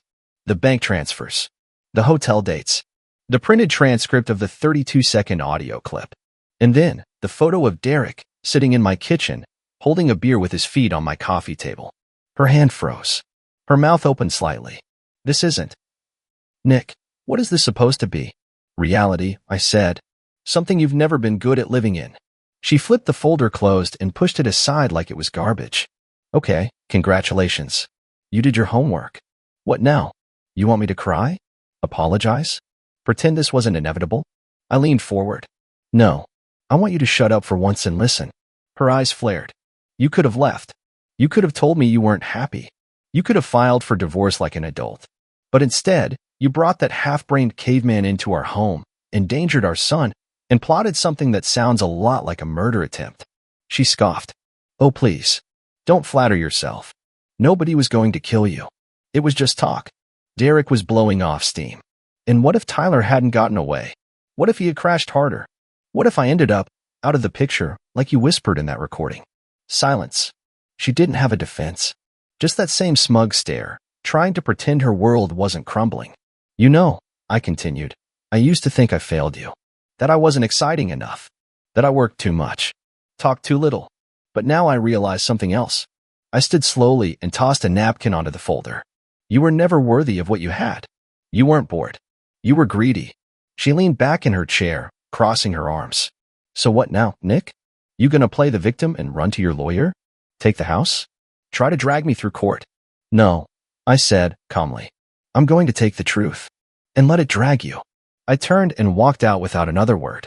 By the time I reached my car, my phone buzzed. Voicemail from Alyssa. One new message. I hit play. Her voice was shaking now. Not angry. Scared. You're going to regret this. You think you're the only one who knows how to fight dirty? You don't even know who Derek really is. And you're not ready for what happens next. I smiled. Because threats from liars mean they're losing control. And she had no idea that I was 3 steps ahead already. She played her game like a queen. But she forgot. A queen is nothing without her king. Sunday came wrapped in tension. Russ had warned me that cornered people do 2 things. They lash out, or they self-destruct. I had no clue which direction Alyssa would go, But knowing her, she'd probably try to burn everything down and blame me for lighting the match. The morning was quiet. Until around 11 a.m., when my phone buzzed with a text from Russ. Turn on Channel 8. Now, I flipped on the motel TV. Static. Then local news. And there it was. Breaking news. Personal trainer Derek Klein arrested in connection with gym embezzlement scheme and assault allegation. His mugshot filled the screen. Same smug face. Slightly bruised lip. Russ had pulled something big. The anchor kept talking. Klein, who has a history of sealed misdemeanors, was arrested early this morning after a former client came forward with financial records linking him to a fraudulent training scheme. Sources say he's also under investigation for a domestic assault involving a former partner. I sat back and exhaled. Checkmate was getting closer. I called Russ. What did you do? He sounded half amused. Let's just say the universe wanted to help. A woman he used to train came forward when I made a few quiet calls. Once she realized he wasn't Prince Charming, she spilled everything. And the feds were already sniffing around. I just gave them a reason to bite. You're a magician. He chuckled. Nah, just a guy who hates cowards. I hung up and opened my inbox. Right on time, the auto-sent email I'd scheduled for Alyssa's job had gone out. I didn't make it loud. I didn't want to ruin her career. But I did attach the video, the financial records, the phone transcript, just enough to force her employer to ask questions. By noon, Alyssa called again. This time, I answered. You ruined my life, she screamed. No, Alyssa, I replied calmly. You did. I just uncovered the mess you left under the rug. They suspended me. They're talking about investigating me for tax fraud because of those transfers. You used our account to pay for his hotel rooms. Did you think nobody would notice? Or were you just too busy playing Bonnie and Clyde? You smug little, she caught herself, voice cracking. Good. Cracks become collapses. By the way, I added, you might want to check Derek's phone. Pretty sure the cops have it now. You know, the one he used to record your conversations. Silence. You think you're clever, she finally hissed. But you forgot one thing. I still have friends. Connections. Don't push me. No. I'm counting on you being pushed. I hung up before she could say anything else. Then I drove. Back to the house. The same house where she betrayed me, lied to me, planned my erasure like it was some chore on her Sunday checklist. Except this time, I wasn't coming back broken. I walked in and looked around. It was all still there. Her perfume in the air, framed photos of fake happiness, and the little bowl of keys by the door where Derek used to drop his like he owned the place. I picked up each one and threw them in the garbage. Then I did what she never expected. I packed her things. Every designer shoe, every fake leather purse, every spa receipt I'd paid for. Into boxes. Into bags. Into the reality she tried so hard to avoid. When I was done, I left them on the porch. With a note. You've got 24 hours to get your trash off my property. After that, it's on the curb. She didn't respond. But I knew she saw it. Because 10 minutes later, a black SUV pulled up. And Alyssa? She was finally looking like what she really was. Not a queen. Not a victim. Just a liar left without a throne. Alyssa stepped out of the SUV like she still owned the sidewalk. Black sunglasses. Expensive heels on asphalt. The SUV stayed running, probably Derek's backup plan to get out if things got ugly. Too bad Derek wouldn't be showing up. Last I heard, he was being processed downtown, probably begging someone to make a call. She didn't knock. She just stood on the porch and stared at the boxes like they'd personally insulted her. I opened the door slowly, leaned against the frame. This is what you came back for? I said flatly. She tore off her sunglasses. You humiliated me. No, you humiliated yourself. I just turned on the lights. She scoffed. You think anyone's going to believe you're the victim here? That sweet little Nick Carter got used and thrown away by the big bad wife. Let's test it, I said, pulling my phone from my pocket. Press play on that audio again. Or should I go ahead and live stream it this time? She froze. Her face, always so carefully put together, started to unravel. It was subtle at first, just a twitch of the jaw, a blink held too long, but I knew what I was watching. Collapse. You don't get to erase me, she snapped. I don't have to, I said. You did that all on your own. She pointed a manicured finger at me. You'll regret this. You think this is some victory? I'll take you to court. I'll bleed you dry. You want war? Nick? I'll show you what war looks like. You already did, I said. The night you stood in my kitchen talking about getting rid of me like I was a dirty plate. The war started then. And guess what? I stepped closer. I won. She blinked, swallowed, looked down at the boxes, then back at me. I never loved you, she said. I faked it. Every damn day. There it was. The final knife. But it didn't cut anymore. You think that hurts me? I asked. I feel sorry for you. You wasted years with a man who loved you unconditionally, and all you had to do was be honest. But you couldn't even do that. I motioned toward the driveway. You've got 5 minutes to move this crap. After that, it's public property. Alyssa stared at me like she didn't recognize the man standing in front of her. That was the point. She didn't. Because the man she betrayed was gone. I closed the door and didn't look back. Not when she shouted something I couldn't hear. Not when she threw a box into the bushes. Not when she peeled off in that SUV like some villain escaping a crime scene. Inside, the house was quiet, but not heavy like before. It was peace. Tyler was coming home the next day. Doctors said he was recovering fast. He still had a long road ahead, but he was strong. Stronger than I'd ever given him credit for. I spent that evening in his room, tidying up, moving things around, making space for healing. Then I sat at his desk and wrote something on a piece of paper. A message for him to read when he woke up. You saw the truth when I couldn't. You gave me the strength to fight back. This house? It's ours again. And nothing fake survives here anymore. Love. Dad. When I finally laid down that night, alone in my bed, I didn't feel sad. I felt free. Alyssa taught me what betrayal looks like. What manipulation sounds like. What it feels like when someone kisses you with a lie on their tongue. But she also taught me something else, that no one can break you unless you let them. And I'd stopped letting her the moment I listened. To my gut. To my son. To the silence that held the truth between her words. My advice? Don't wait for the fire to burn everything. Strike the match yourself. And walk away while the smoke clears. I pushed the front door open and stepped into what looked like a frat house explosion. Bass shook the walls. The air smelled like cheap perfume, weed, and spilled vodka. Women in lace and lingerie laughed over red cups. Half-dressed men lounged on my leather couch like they owned the place. One guy in a silk robe had his hand down a girl's thong, my throw blanket draped over both of them. I should have gone back to the hotel when my flight got canceled. But I missed her. I missed my wife. That was before I saw her. On the couch. On someone else's lap. My wife, Madison. Wearing the silk nightgown I got her last anniversary. Straddling some guy who looked like he couldn't spell loyalty if it were tattooed on his chest. His hands were on her hips. Her head tilted back in laughter. Like she hadn't a care in the damn world.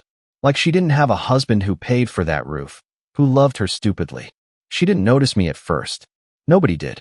Until I walked in deeper, past a couple making out near the stairs, and stood in the center of the living room like the eye of a storm. Someone lowered the music. Conversations hushed. The smell of betrayal settled thick in my throat. Madison's gaze finally snapped to me. Her smile faded. Guilt? No, not even close. She rolled her eyes. Oh, you're home early, she said, as if I had walked in while she was folding laundry. The guy under her raised an eyebrow and smirked. I clocked his jacket tossed lazily over the bar stool. I didn't yell, didn't lunge, didn't cry. I walked to his jacket, slipped my hand inside the inner pocket, and planted something small, a baggie, filled with white powder. Then I took out my phone. Calm, precise, dialed 911. Yes, I'd like to report a drug dealer at my address, I said, giving them the location like I was ordering a pizza. He's here now, has a suspicious package on him. Seems dangerous. I hung up. All eyes were on me now. I turned slowly, walked toward the couch. Toward her. Madison stood up, adjusting her nightgown like it mattered now. Her lover shifted, unsure of what just happened. I stared at her. The woman I once proposed to with tears in my eyes. The woman who said, "You're my forever," before shoving her tongue down someone else's throat. You have 10 seconds, I said quietly, my voice cutting through the silence like a blade. 10 seconds to get out of my house before the cops get here. You. Him. All of you. Her jaw dropped. Are you kidding me right now? You're calling the cops? You're being dramatic. 7 seconds. Ethan, don't do this in front of everyone. 5. God, you're such a psycho. 3. She grabbed her phone. Turned to the others. Party's over. Everyone out, she barked. She didn't even look at me. Just panic in her voice now, not regret. The guy scrambled, grabbed his jacket, which now had a special surprise, and ran with the others. Girls picked up heels and stumbled out. Some guy tried to take the rest of my whiskey. I smacked it out of his hand. In less than a minute, the living room was trashed and empty. Except her. And me. I stood there, heart punching my ribs. Every ounce of love I had for her boiling into acid. She looked at me like I was the bad guy. Like I had overreacted to seeing my wife grinding on a stranger in our home during a house party she never told me about. You really set him up? She hissed. That's criminal. I stepped closer. So is inviting a damn orgy into my house while your husband's out of town. She scoffed. It was just fun. Nothing happened. Not what you think. You're blowing it up like always. Liar. Serial grade. And I was just getting started. Madison stood in the middle of the destroyed living room, arms crossed like she was the victim here. Like I had crashed her birthday party, not a full-on lingerie-fueled betrayal in my own damn house. You're making this a bigger deal than it is, she repeated, her voice shrill, defensive. It was just a few friends. Friends. I barked. Since when do your friends grind on you half-naked in my living room? She took a step back. I was drunk. I didn't even realize I was on his lap, she said, eyes darting, mouth twitching. It wasn't like that. You know I'd never do anything to hurt you. That last line. I'd never do anything to hurt you. My fists clenched so tight my knuckles cracked. You lied. You threw a party behind my back. You invited strangers into this house. And you were all over that guy like you forgot you had a husband. But yeah, totally not hurting me. She rolled her eyes and turned away like she couldn't even look at me. You're always so dramatic. Like you're perfect?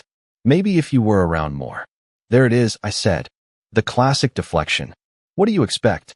You're always working, Ethan. Gone for days. You think that doesn't take a toll? No. I think loyalty still means something. Even when I'm on a business trip. Silence stretched. She bit her lip, annoyed, like I was giving her a pop quiz she hadn't studied for. I didn't sleep with him, she muttered. Didn't ask. I already know enough. But I didn't. I looked at her hard. The silk nightgown clung to her curves, barely covering anything. Her hair was a mess. Her lipstick smudged. So I imagined you sitting on his lap? I asked. Was I hallucinating the part where he had both hands on your thighs while you giggled like a damn teenager? She sighed. You're twisting everything. No, Madison. You twisted everything. You took what we had and stomped on it like it was disposable. She suddenly laughed, a sharp, bitter sound. You know what's really crazy? She said, pacing. That you're acting like some saint. Like you've never messed up. Like you're not cold and distant half the time. You're so busy being the provider. You forgot how to be a husband. That's how you justify this? Throwing a party, getting drunk, draping yourself over some loser, while I'm away working my ass off to pay for this place. You're not a saint, Ethan. You just hide your problems behind your spreadsheets and meetings. I shook my head slowly. Keep going. Maybe if you talk long enough, you'll convince yourself that I'm the one who cheated. That shut her up. Finally. But only for a second. Then she looked at me with that smug little smirk she always used when she wanted to win an argument she was clearly losing. Maybe I just got tired of waiting for you to act like a man, she whispered. That did it. I stepped forward, close enough that she had to tilt her chin up to meet my eyes. I acted like a man when I married you. When I trusted you. When I came home to this. And you. I pointed at her. You acted like a damn stray cat in heat. Her mouth dropped open. She tried to slap me, but I caught her wrist midair. I didn't squeeze. Just held it for a second and let it drop. No more lies, I said. You crossed the line. And tonight? That was your last warning. She scoffed again, arms crossed. So what now? You kicking me out? No. You're going to leave on your own. Because in about 2 minutes, the cops are going to show up. And trust me, they're not going to like what they find on your boyfriend. Her eyes widened. You actually did it? Yeah. And guess what, sweetheart? I don't feel even a little guilty. And I didn't. Because in that moment, I realized something deep in my bones. She stopped being my wife a long time ago. Madison didn't speak. Her eyes darted to the front window, like she could already hear the sirens coming. And maybe she could. I wouldn't be surprised. Her guilt probably made every shadow outside look like flashing red and blue. She turned back to me, but the arrogance was gone now, replaced with something cold. Calculating. You set him up, she said slowly, voice trembling just enough to pretend to be the victim. You realize what you've done, right? You could ruin someone's life. I let out a bitter laugh. You mean like how you ruined our marriage? She blinked at that. No comeback. No defense. She just stood there, blinking like her processor had glitched. The girl who always had something to say suddenly had nothing. You could go to jail for this, Ethan, she tried again. This isn't a joke. Neither is betrayal. We both heard it at the same time. Sirens. Distant at first, then closer. She stepped back. I'm not getting involved in this. I had nothing to do with it. I raised an eyebrow. Didn't seem like that 10 minutes ago when you were grinding on him like a desperate groupie. Her face twisted with rage. You're AF ****ing child. Better than being a lying snake in silk. She snatched her purse from the counter, muttering, screw this. I'm not staying here to watch you play wannabe gangster. Good, I said. Don't come back. She paused in the doorway, looked over her shoulder like she still had something clever to say, but there was nothing. Just the wreckage she left behind. The front door slammed behind her, leaving me in the silence of our shattered home. I heard the knock a few moments later. Sharp. Precise. When I opened the door, 2 officers were already halfway through their script. Sir, we got a report. I cut them off. The guy just left. Black hoodie, gray sweatpants, duffel bag. He ran out the back. Jacket's on the stool if you want to check it. They exchanged a look, then moved in. I sat on the arm of the couch and watched them search. Watched one of them pull out the baggie I planted like it was radioactive. The other started asking questions. I answered every one of them like a man who had nothing to hide. Because I didn't. Not anymore. The guy, Madison's lover, got picked up a few blocks down. I wouldn't find that out until the next day. All I knew then was the cops left with evidence, and I was left with silence. And my thoughts. I sat alone in the middle of a house that suddenly didn't feel like home. Empty red cups on the table. Lipstick stains on the rim of our wine glasses. A bra slung over the back of my chair. Someone else's damn bra. I ran my hands down my face and tried to breathe. That's when I noticed her phone. Madison had left it behind in the rush. Curious, I picked it up. No password. She always said, you can check it anytime. I've got nothing to hide. Right. I opened her messages. And there it was. Brandon, eggplant sweat droplets. The same guy she was on the couch with. Their last messages were from earlier that day. Madison, he's out of town, come over after 8. I'll be in your favorite. Brandon, you better be. I've been craving you since last weekend. Madison, you'll get dessert before dinner, baby. I locked the phone. Sat back. Stared at the ceiling. She wasn't sorry. Not even a little. This wasn't a one-time thing. This was a pattern. An entire secret life behind my back. I wasn't heartbroken anymore. I was furious. But more than anything, I was focused. If she thought that was the end of it, she had no idea what was coming next. The silence after the storm is always the loudest. I sat in the wreck of our living room, her phone still in my hand. Everything around me reeked of betrayal. Cheap perfume, sweat, spilled booze. Even the shadows in the corners of the room felt like they were laughing at me. But I wasn't broken. Not anymore. I was thinking. Clearly. Sharply. Coldly. I'd always been the guy who played by the rules. The one who gave second chances, who tried to talk things through, who believed that love was something worth protecting. Madison had turned that version of me into a punchline. Now, I was going to become the man she never saw coming. I grabbed her phone again and opened the photo gallery. It was all there. Selfies she'd taken in our bathroom mirror with texts underneath like, can't wait to feel you again. Pictures of that Brandon guy shirtless in our bed. Voice notes that sounded like bad softcore audio clips. And videos. Oh, there were videos. I didn't watch most of them. Just needed a few seconds of one clip to know everything I needed to know.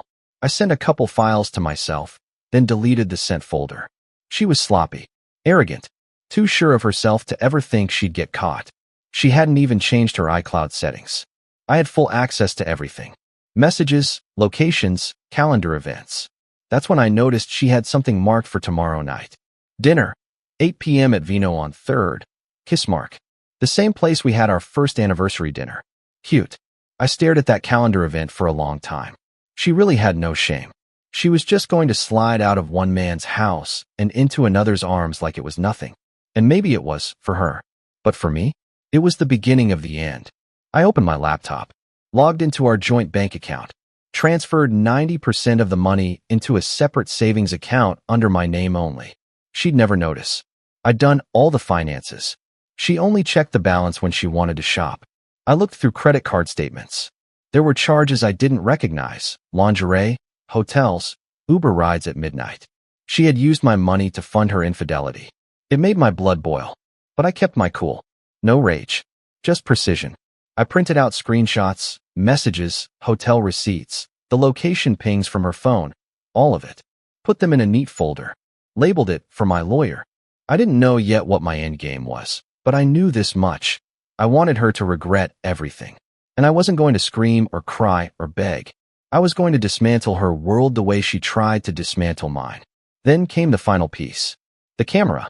I had bought a cheap security cam a month ago, but never installed it. Just hadn't gotten around to it. But now, I placed it in the corner of the living room, pointing directly at the front door and couch. If she came back here thinking everything had blown over, I wanted to see it. Every lie, every move. Let her hang herself with her own rope. By the time midnight rolled around, I had cleaned up just enough to make the place look cold, untouched. I wasn't sleeping that night anyway. I poured myself a drink, sat in the dark, stared out the window, waiting, and thinking. She thought she was clever, slipping into another man's arms while I was out of town. But Madison forgot one thing. I built this house. I know every corner, every weakness, every crack. She just kicked open a door she'll never be able to close again. Tomorrow, she'd get a message, and her pretty little life would start to burn. The next morning, I didn't wake up. I simply stood up from the chair I'd never really left. The drink was untouched. The silence had become a friend. And outside, the sun rose like nothing had happened. But everything had changed. By 9 a.m., I was already showered, dressed, and calm. That dangerous kind of calm. The kind that comes right before a man does something he can't take back. I placed Madison's phone in a padded envelope with a little note. Forgot this. You'll need it for your dinner date tonight. I sent it to her office by courier. Made sure it would arrive around noon. Let her wonder how I got it. Let her sweat. While she was at work pretending to be someone else, I was across town, sitting in a quiet office that smelled like legal pads and consequence. The lawyer's name was Melissa Granger. Top tier, no nonsense, and with a reputation for making cheating spouses regret they were ever born. She didn't even blink as I slid the folder across the desk. She opened it, read a few messages, listened to about 10 seconds of the video, just long enough to hear Madison moaning someone else's name in our bed. Then she closed the folder. I can bury her, Melissa said simply. She'll come out of this with a toothbrush and a box of regrets. That's what I want, I replied. But I want her to feel it first. I want her to know it's coming. I want her scared. Melissa smiled. I can work with that. She started the paperwork. I signed without hesitation. And I left her office with one thing. A plan. That evening, I waited. I knew Madison wouldn't come home yet. She'd get her phone back, realize what I'd seen, and probably assume I was just having a meltdown. She never really believed I had it in me to fight back. She was wrong. At exactly 8 p.m., I parked 2 blocks down from Vino on 3rd. From where I sat, I had a perfect view of the entrance. It was a cool night, the kind where the wind carried secrets. At 8:12 p.m., I saw her. Madison stepped out of a black Uber, looking like a walking lie in heels. Tight red dress. Hair curled. Her phone already in her hand, probably checking to see if Brandon was inside. He was. I'd made sure of that. What she didn't know was that Brandon had been released from custody earlier that afternoon. The drug charges? Dropped. They couldn't stick without context. He got a slap on the wrist and walked. And I knew exactly where he'd go. He didn't know I was watching. Didn't know I'd slipped a note into his jacket pocket before the cops picked him up. Meet her at Vino on 3rd. She'll be expecting you. Let's not waste this opportunity. Signed it with a fake name. He went, of course. Lust always makes fools of men like him. But I wasn't done. I texted Madison as she walked toward the restaurant. From a burner number. Smile big tonight. I'm watching. Every step you take is one step closer to the end of your lies. She stopped mid-step and looked around like she'd felt a ghost breathe on her neck. Good. Let her panic. Let her wonder which face in the crowd knew everything. Let her feel hunted. She rushed inside. I didn't follow. Didn't need to. I had already set everything in motion. Back home, I uploaded the video, just the audio clip of her voice in bed with Brandon, to a private server. Password protected. Sent the link to her boss. Her parents. Her closest friend group. No message. No explanation. Just the truth. Let it simmer. Let the walls begin to shake. By midnight, my phone buzzed. 20 missed calls from Madison. 12 from her mom. 3 from her best friend, Lauren, who had once told me, "If she ever hurts you, I'll kill her." I poured a drink. This time, I took a sip, because the storm had only just begun, and I was the one holding the lightning. By the time the sun rose the next day, my phone was already vibrating like it had a pulse. Madison had called 13 more times overnight. 2 voicemails. I didn't listen to either. She followed up with texts, first angry, then confused, then desperate. "Madison, what the hell did you send to my boss? Are you out of your mind? Madison, you're ruining my life. Ethan, please call me. Madison, we need to talk. I'm begging you. Please." Not once did she say I'm sorry. That was all I needed to know. She wasn't regretful. She was cornered. She had been exposed, publicly, undeniably. Her curated little life had taken a direct hit, and now she was scrambling to put out fires with gasoline. I made coffee, ate a quiet breakfast, put on a clean shirt, and sat on the couch like a man waiting for a storm to knock on his door. At 10:03 a.m., it did. The knock was sharp, impatient. I knew it was her before I even opened the door. Madison stood there looking like a mess. Hair tied up in a knot, sunglasses hiding her face. Wearing one of my old hoodies like that would make me feel nostalgic or something. "I need to talk to you," she said. I stepped aside. She walked in like the floor might explode beneath her. The second the door shut, she spun around and ripped off her glasses. Her eyes were red and puffy, crying or faking. I didn't care. "What the hell is going on, Ethan?" she snapped. "You tell me. Why did you send that video to my boss? To my parents? What is wrong with you?" "What's wrong with me?" I said, chuckling. "That's rich coming from a woman who threw a party behind my back and used our bed like it was a motel mattress." She flinched at that, but I wasn't done. "You humiliated me. Lied to my face. Let some clown put his hands all over you while you were wearing the robe I bought you. I told you. I didn't mean for it to go that far." "Oh, but it did go far," I snapped. "It went way past far. I've got the videos, the messages, your calendar, your cloud, everything. Don't insult me by pretending it was just a moment." She looked like she wanted to scream. Or maybe slap me again. "I lost my job this morning," she said, voice cracking. "Good." She blinked. "My mom won't answer my calls. My dad told me not to come to the house. Lauren sent me a message saying I discussed her. And she just stared.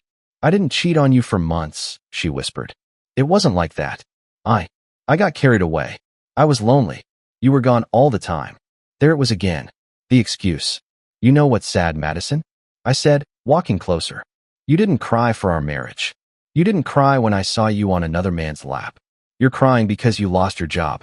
Because your parents won't talk to you. Because you've been exposed. I made mistakes. No, you made decisions. Silence. Heavy. Suffocating. I want to fix this," she said softly, placing a hand on my chest. "I still love you." I looked down at her fingers. The same fingers that sent texts to Brandon calling him Daddy. I stepped back. "You're not sorry, Madison. You're just sorry everyone found out." She opened her mouth, but I raised a hand. "We're done. I filed for divorce. You'll be served this week." "No, Ethan. You can keep the jewelry. The clothes. I don't care. But this house, the one you disrespected, I'll burn it down before I let you walk through it again." Her lip trembled. "Please don't do this. You already did." She stood there for a moment, then turned and walked out, shoulders shaking. I didn't stop her, didn't watch her go, didn't even close the door right away. I just stared at the wreckage she left behind, still echoing in the silence. But for the first time in weeks, I felt free. 2 days passed. No calls, no texts, just silence from Madison. But I knew her too well. She wasn't done. Not yet. A woman like her doesn't just fade quietly into the shadows after being exposed. She regroups. She waits. She plans her next move. And I was ready for it. The legal paperwork had been sent, served through a private courier who told me she looked surprisingly calm when she signed for it. I wasn't surprised. She was probably already thinking of how to twist it, spin it, cry her way into sympathy. She'd post something vague on social media soon. Something like, "People change. Sometimes pain teaches us who we really are." Just enough for her friends to flood her inbox with fake concern. What she didn't expect was what I did next. I took her entire betrayal, everything, messages, receipts, hotel bookings, private photos, and I didn't make them public. I made them strategic. I sent a package to the board of her company's new job interview. The one she had lined up after her current boss fired her. Included a polite cover letter. Character reference material you may wish to consider.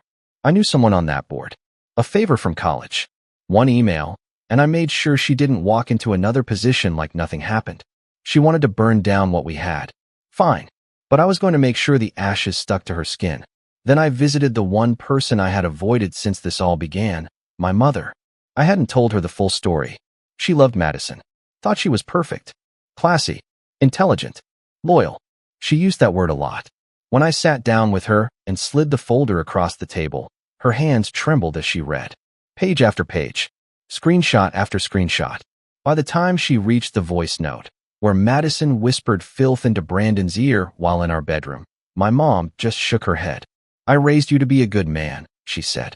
She didn't deserve you. I nodded. I know that now. She reached across the table, squeezed my hand. So what's next? That was the question. What comes after the storm?